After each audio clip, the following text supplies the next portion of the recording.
To order, please. Please join me in the council prayer. Dear God, today as this session opens, we pray that your presence will be before us and everyone who serves in the decision-making process of our city. We pray for direction which will lead our city to be strong and unified. May we continue the legacy of our founders. May we be granted this day the wisdom to make decisions which will be for the good of our city. We also pray for your special blessing on all those who are working to transform our city and make it a better place to live and work. Amen. Please join me now in honoring America. I pledge allegiance to the flag of the United States of America and to the republic for which it stands, one nation, under God, indivisible, with liberty and justice for all. Again, good evening. Mr. Clerk, please call the roll. Councilor Caulfield. Present. Councilor Dakota. Here. Councilor Elliott. Here. Councilor Martin. Here. Councilor Mendonça. Here. Councilor Mercia. Here. Mayor Milanazzo. Here. Councilor Murphy. Here. Councilor Broderick. Here. 9 present. Thank you. Chair recognizes Councilor Rita Mercia. And I think Councilor Caulfield has something. I'm sorry. No? Okay, Councilor Caulfield. That's quite all right. Councilor Mercia. Thank you, Mr. Mayor. I'd like to offer a moment of silence in darkened chamber for George D. Kula Harris, a lifelong beloved resident of the Acre, who dedicated his life to the school children of Lowell. For 70 years, he was the loving and devoted husband of the late Stella Kula Harris. He attended the Hellenic American School, the Bartlett School, and graduated from Lowell High School, class of 1930. He went on to study engineering at Northeastern University in Boston. Mr. Kula Harris worked for GE and Lynn as a mechanical engineer for over 40 years, retiring in 1978. In 1963, George was elected to the Lowell School Committee, and he also served on the Greater Lowell Technical High School Committee. His lifelong goal was to ensure the best educational opportunities for all the children of Lowell. Mr. Kula Harris was honored in 1997 by the dedication of Lowell High School's George D. Kula Harris Educational Wing and Library Media Center, and once again in 2000 by the Greater Lowell Technical High School Committee, who named the athletic field house in his honor. He was outspoken, tenacious, sincere, dedicated, lovingly in all he did to improve the education of all children. He is survived by 2 daughters, Daphne and Elizabeth, 3 sons, James, William, and Harry, and 9 grandchildren and 4 great-grandchildren. We offer our sincere sorrow to George's family and many friends. He certainly was a great friend to me, and he will be truly missed. Thank you. Thank you, Councilor Mercia. Councilor Caulfield. Thank you very much, Mr. Mayor. I served with George Kula Harris when I was mayor in 96 and 97. And Mr. Kula Harris was never afraid to offer his opinion on anything. And that's what I respected about him immensely. He took great pride in representing the children of the Lowell Public Schools and the Greater Lowell Technical High School. And when we started the school rebuilding program in 1990, he was right there at the forefront with Superintendent George Sapasaris and offering his views on construction and anything you wanted to really listen to. He was also proud of the Greater Lowell Technical High School, who he was very instrumental in getting it built, getting it constructed, and serving the youth of Lowell, Dracut, Tingsboro. And he was extremely proud of his Greek heritage, immensely proud. And as Councilor Mercia indicated, he was outspoken, he was tenacious, sincere, dedicated, loyal to his colleagues and to the city of Lowell. And at the age of 92, he prevented a young man from jumping off the Central Street Bridge into the Concord River. He saved that man's life. And they asked George, how did you manage to do that? He said, after I get him off the bridge, I sat on him. So that was George Kula Harris. May he rest in peace, and may his memory be eternal. Thank you, Councilor Caulfield. Today actually is his 98th birthday. For those that did not know that, today he would have turned 98. So why don't we rise now in darkened chambers and have a moment of silence for this dedicated public servant.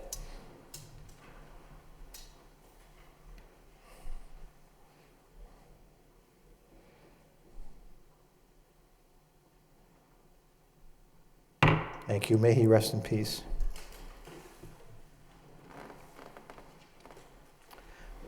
Our first order of business this evening is to welcome Major Henry from the Salvation Army to the podium to talk about the giving tree over the last holiday season. Major Henry, thank you very much for being here.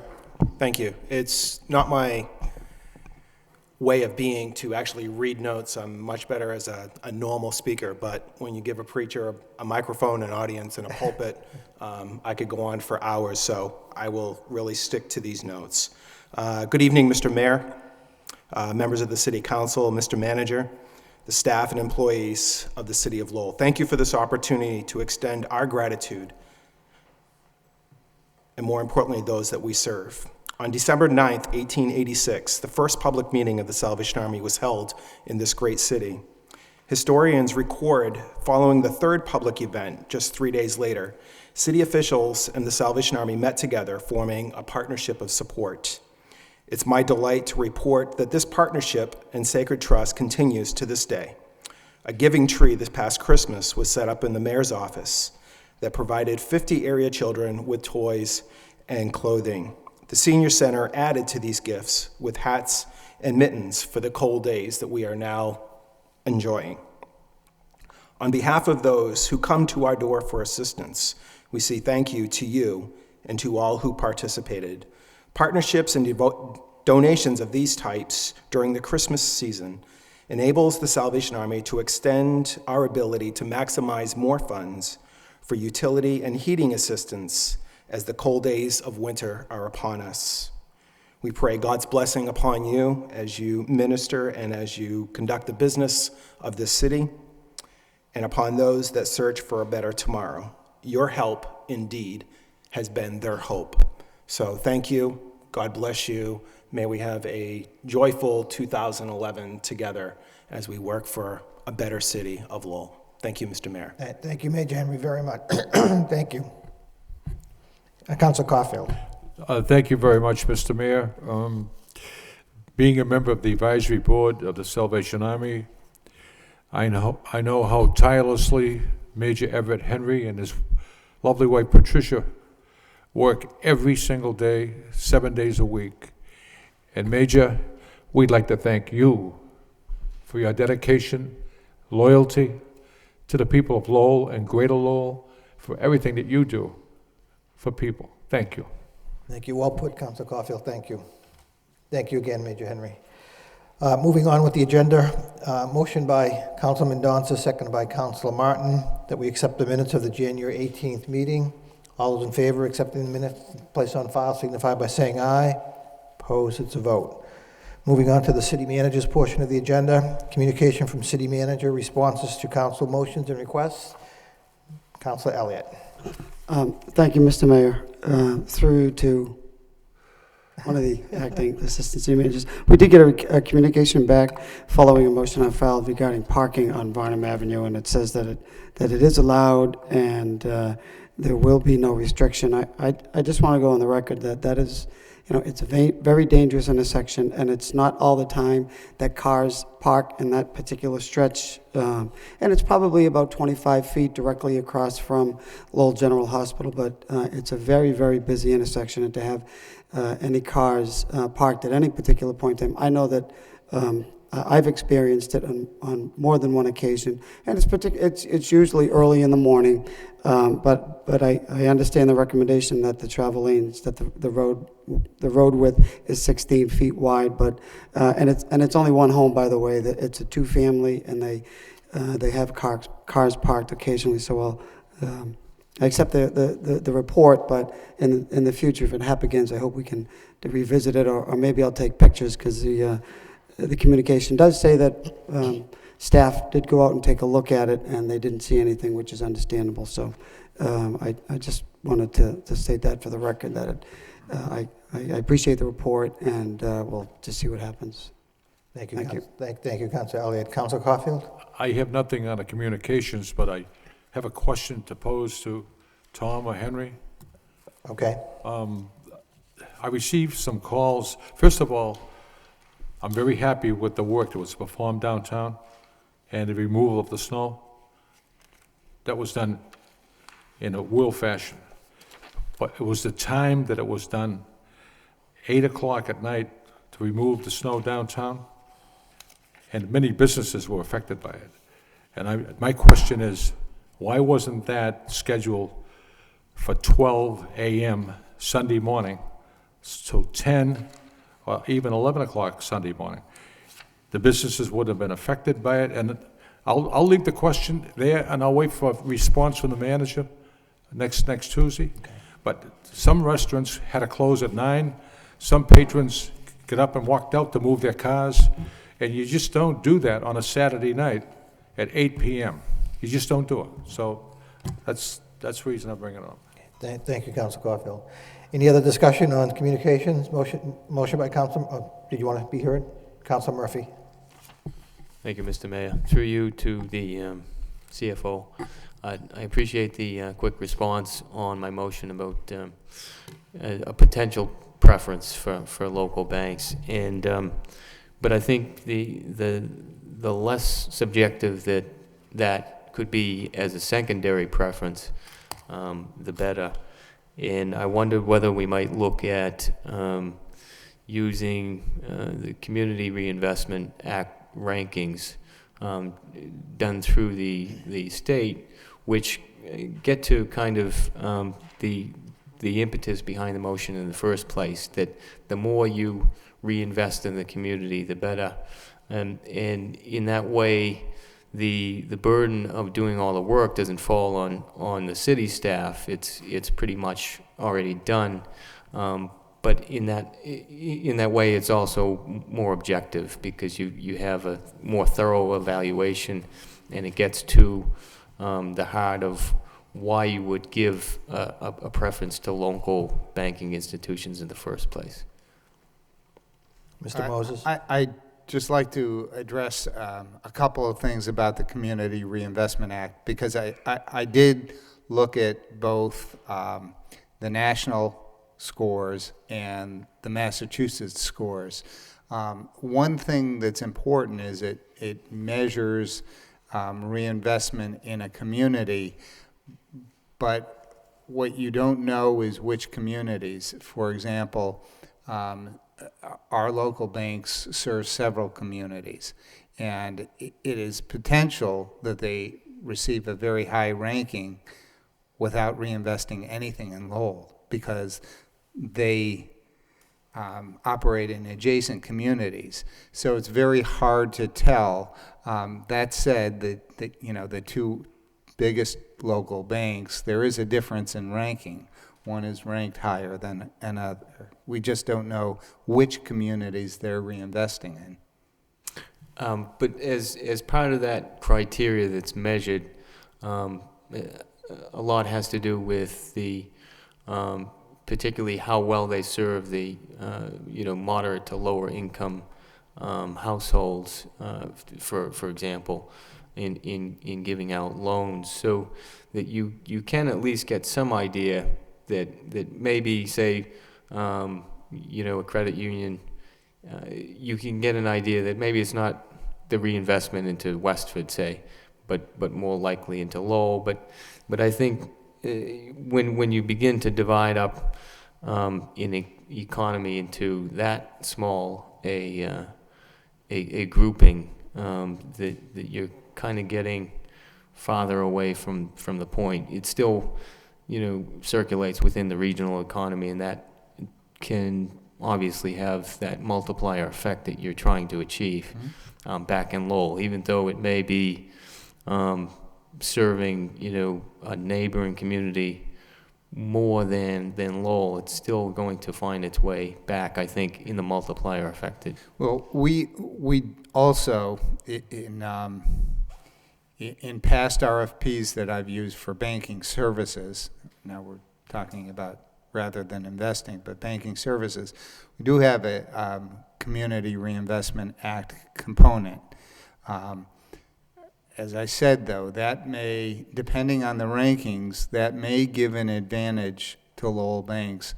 It may actually give them a disadvantage, too, because there are banks outside of Lowell that will bid on our business that have better rankings than Lowell banks. So it is a double-edged sword. Okay, I'll just, I mean, I assume there'll be some more brought back to the council when we finally take it up. Thank you. Thank you, Councilor Murphy. Anything else under communication?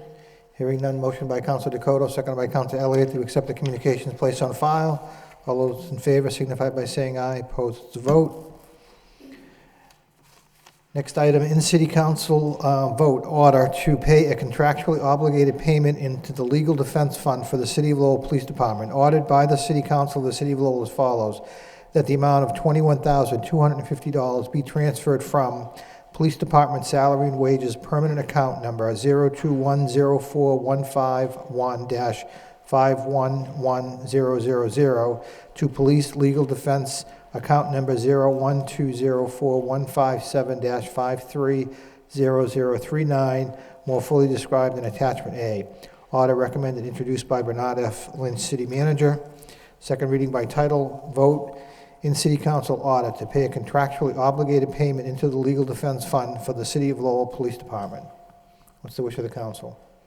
Move approval by Councilor Mercia, seconded by Councilor Broderick. Any discussion? Roll call. Councilor Caulfield. Yes. Councilor Dakota. Yes. Councilor Elliott. Yes. Councilor Martin. Yes. Councilor Mendoza. Yes. Councilor Mercia. Yes. Mayor Milonazo. Yes. Councilor Murphy. Yes. Councilor Broderick. Yes. 9 yeas. Do you have any subcommittee reports this evening? Just a reminder, we are having a personnel subcommittee meeting next week, February 1st at 5:30. Topic, the city manager's goals and objectives. That's next week at 5:30. Under petitions, we have one claim, property damage, referred to the law department by Councilor Murphy, seconded by Councilor Martin. All those in favor signify by saying aye. Opposed is the vote. We do have a miscellaneous petition. We have a gentleman who's registered to speak, Daniel Kuchu from 17 Spring Street, addressed the city council, payphone and police lobby, and enforcement of ordinance for snow removal for sidewalks. Remind you that we have a 5-minute limit, Mr. Okay. Kuchu. Good evening. No, inside the Lowell Police Department, there used to be a payphone there. I was there, I go there a lot, I'm involved in the city, and a lady was like, I can't make a phone call. What I'd like to see is a phone there, local, free calls, so people can communicate. You know, sometimes good people do bad things, and you know, you come out, it's cold, you have to communicate, and that one's ended, that's enough for that one. And the other one, as far as the snow removal, I have a bad leg, I walk about 20, 30, 40 miles a day. Ask Major Henry, he's a good, you know, we're close. I noticed that the ordinance say they're supposed to get a fine if you don't shovel. And I live on Bellevue Street now, in the Asian community. And Kiam Sarah line, that means I love you in Cambodia. Asian people, they work, they're good. You know, and I see a lot of people that don't do the shoveling. And they should. Okay. I went around with some friends. What we did was we went house to house. We found old people that couldn't shovel, and we shoveled them out. I started the shelter back in the beginning for old alcoholics that was dying in the streets to have a place to live. Let's not go there. That's a bad seed, my thumb. And one more thing, as far as the shoveling, you know, isn't there a fine Yes. the first day? You know, I know, you know, funds are getting low, but it's good exercise. Okay. You know, and the last thing, the Gala Club, there's water in there. Somebody mentioned there's a broken pipe. I will say, I apologize to Rita one day I was up there. The thing is, it was cold. I started the Loxton Canal. I was chief engineer for Loxton Canals, Boo Mills, for 8 years. And we had 21 miles of pipeline, 30 below zero. We had to dig 17 feet down to reach a 2-foot pipe. Who do you think was under there cutting for the bottom? Me. Okay. You know, I know they would give me Jack Daniels. I don't want to drink anymore. But, you know, the Gaylord Club. I stepped in my store this deep. It's a broken pipe. People have been asking for that to be fixed. But, whoa. And the Lowell police, they were asking me, what do you walk in the middle of the road? The sidewalks aren't plowed. Okay. You know, and the plows are out. We'll take your communication. Thank you so much. Refer to the city manager by Council Mercia, seconded by Councilman Donza. All those in favor to refer to the city manager signify by saying aye. Opposed, to vote. Moving on to the motion section, the first motion by Councilor Dakota. Motion, City Council requests the city manager have the proper departments work with members of the community to implement Lowell's Green Business Certification Program. Seconded by Councilor Caulfield. Councilor Dakota. Thank you, Mr. Mayor. Several members of the community have been working on and off for about a year now to put together a green business certification program. Councilor Patrick has been involved. The members of the Green Building Commission and several small business owners, as well as a couple city employees, have attended these meetings. We've drafted the first portion of the plan and then are looking now for ways to implement the plan. And it came up at one of the meetings that perhaps the city had some methods that might make it easier for us to implement this plan. It's a volunteer program, 3-tiered plan that hopefully will allow businesses to reduce cost, save some energy, and improve their brand and our brand as a community. So I'd appreciate it if you guys would vote for this and we could start this program. Thank you. Thank you, Councilor Dakota. Anyone else on the motion? All those in favor of the motion signify by saying aye. Opposed, to vote. Next motion by Councilor Martin. Motion, City Council requests the city manager to have the proper department determine the feasibility of a left turn arrow at the traffic signal at the intersection of Bridge Street and Lakeview Avenue for traffic heading north. Seconded by Councilman Donza.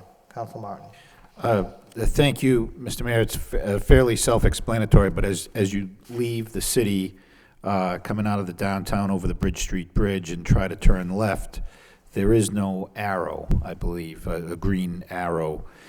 There is one coming the other way as you're turning left from Bridge Street, heading into the city and going up, I guess it would be First Street at that point.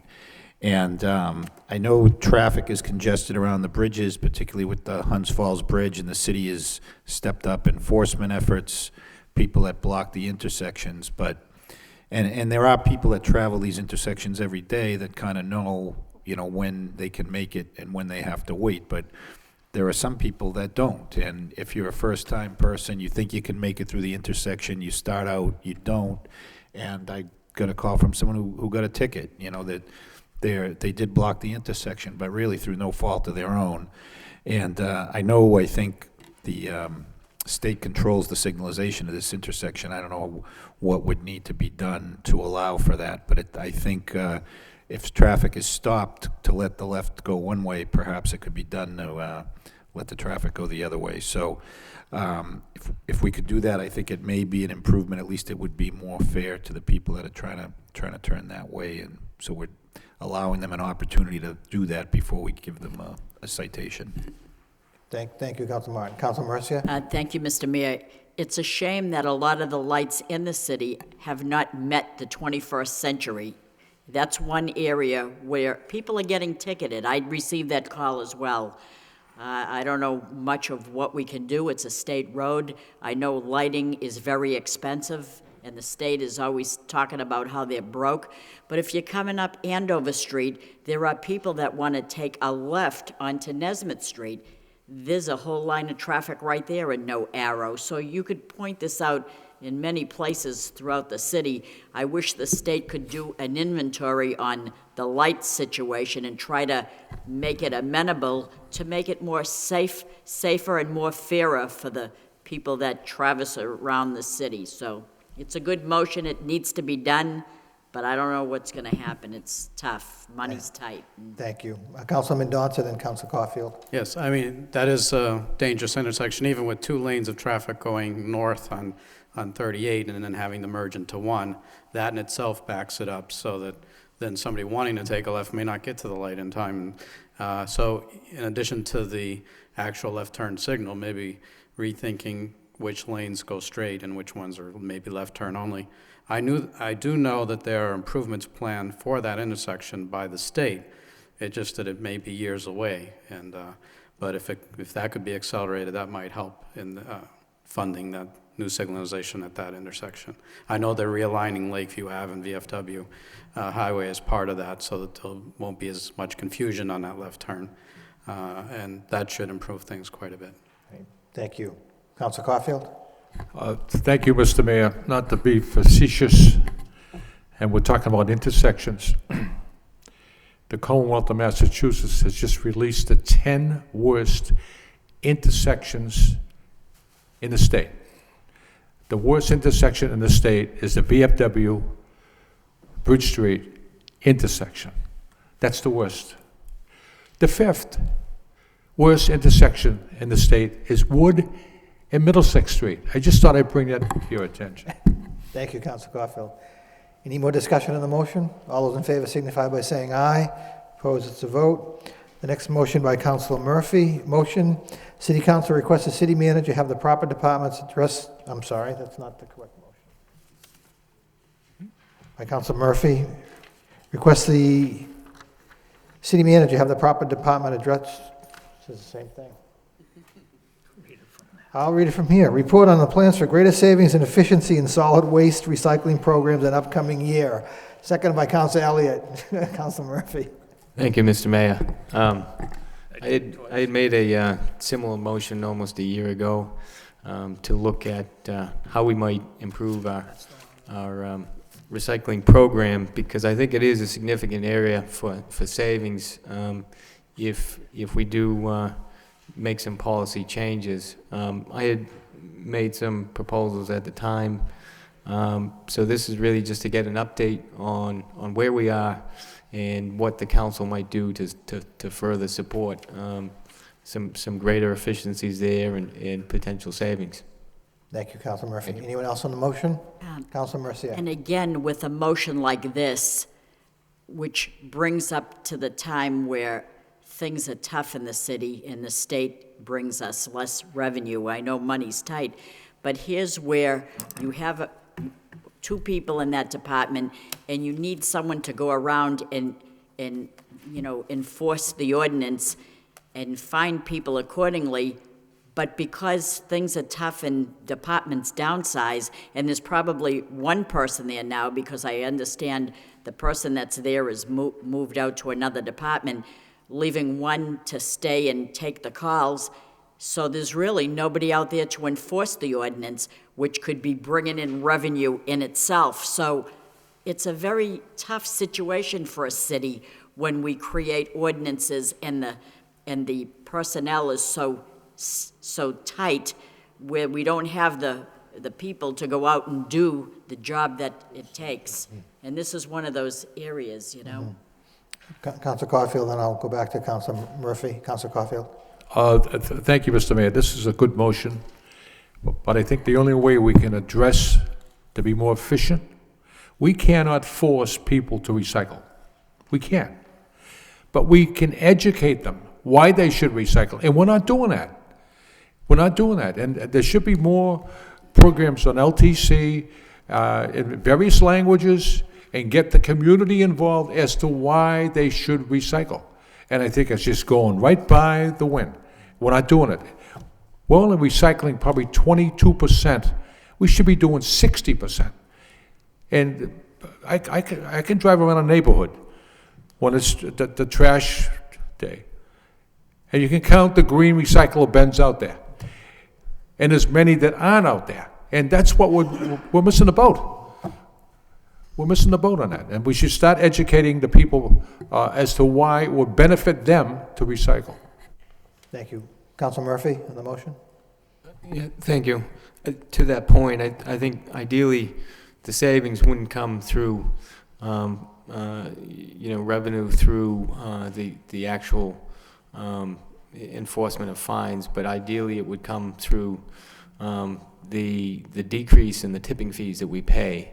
That is, that more people are in fact recycling, and therefore we're not paying those significant tipping fees. Okay, thank you. Anyone else on the motion? All those in favor of the motion signify by saying aye. Opposed to vote. Next motion by Councilor Mercia. Motion, the City Council requests the City Manager of the Proper Department address the problems and concerns relating to 80 Lafayette Street. Seconded by Councilor Mendoza. Councilor Mercia. Thank you, Mr. Mayor. I think protocol says that the person that's registered to speak speaks before the motion. Okay. So there's Sharon is registered to speak.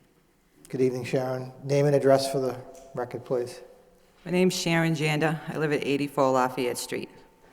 I am here because of the property at 80 Lafayette Street. It's a two-family home. My home abuts that property. I have been trying since 2007 because after the flood, nothing has been done. And the city doesn't seem concerned about it. It's a health issue, it's a building issue, and it's a fire hazard. I was here and I spoke in 2007 with the same complaints. It is now 2011. And it's getting worse. On October 28th, I gave a copy of a letter and signatures to Dave St. Hilaire, Paul Welcome, Todd, I don't know his last name, and the fire department. They were out there. They came out, they took a look at the place, and the fire department did tell Dave and Paul that the place needs to be taken care of and boarded. The windows are busted in there. It's a mess. You know, I mean, I've lived there for 20 years. It's a great neighborhood. Even though we had a flood, we all came together. But that place is gone downhill. I've never had a mouse in my house, okay? I have more mice now than I ever. They are running from that house, coming over into mine. A week before Christmas, we had beautiful weather. There was no snow on the ground. The water pipes, it was cold, the water pipes bursted in the basement.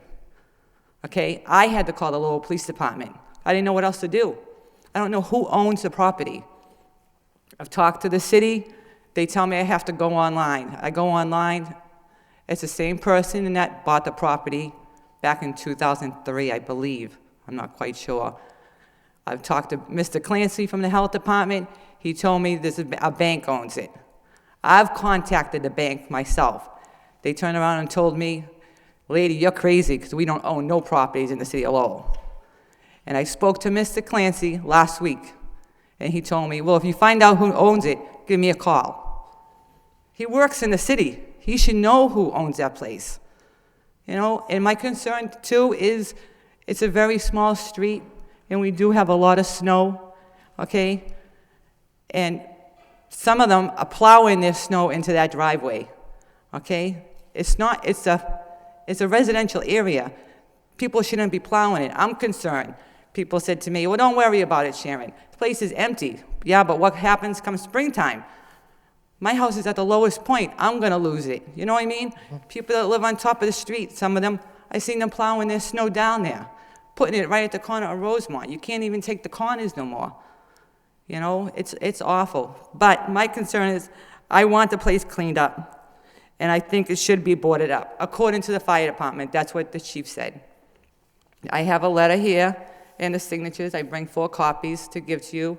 The letter that was written in 2007 and a new letter that I had gave to Dave St. Hilaire and Paul Welcome in the fire department all has it. I don't know where they are now because they're no longer with you guys. Okay. Okay, but I would like to see something done. Even if you take a ride out there and look around, it's hard now because there is a lot of snow. Mm-hmm. But if you want to come out and see the mice play, you're more than welcome. You know, I'll catch some, I'll bring them to you. Okay. You know? I've never seen mice run in snow, believe me. Right. Ask my husband, I freak out when they come in. Okay. Okay? Okay, thank you, Sharon. Thank you. Councilor Mercia? Thank you, Mr. Mayor. I guess Sharon said it all. Nobody could say it as great as that. And she did present a petition with 31 signatures, and I'd like to submit that as part of the record today. And I do know who owns the bank, but it's nobody who owns the property. According to the Treasurer's Office, City Mortgage, Inc. owns the property, who has then turned it over to Core Logic. Core Logic is Bank of America. They have been keeping the taxes current and through an escrow account.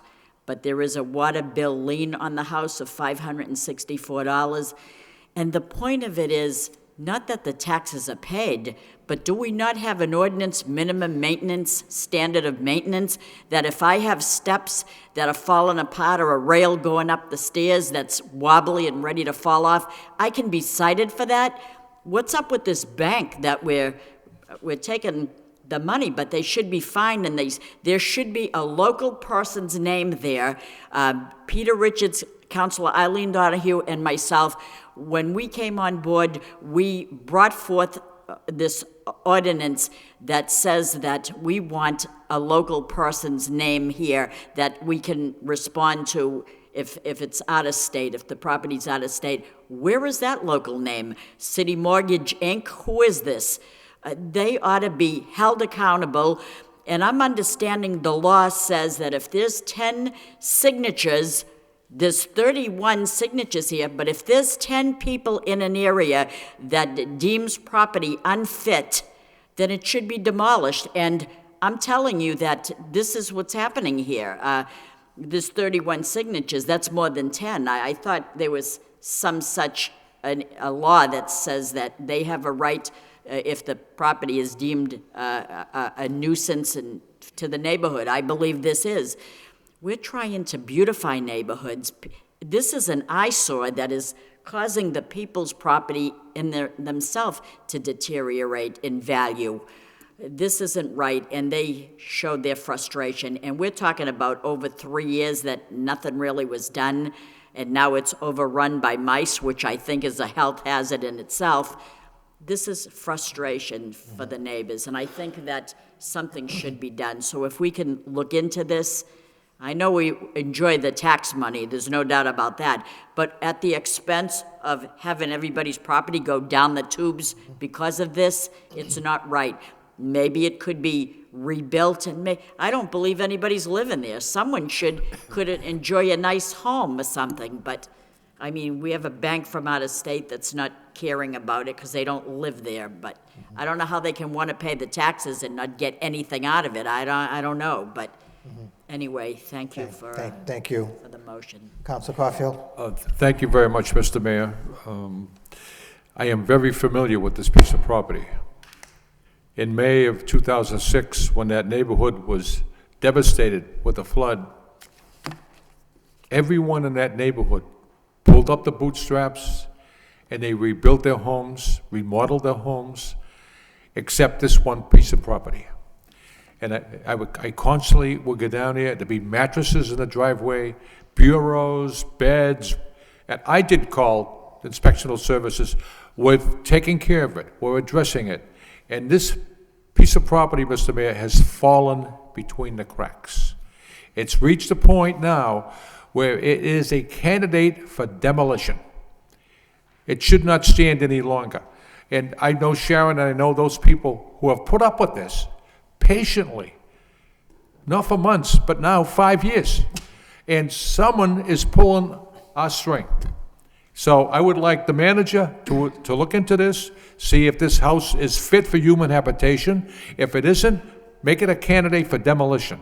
We can make a green space, a parking lot, something useful in that neighborhood. Right now, it's a disgrace, a total disgrace. Thank you, Councilor Caulfield. Councilor Broderick?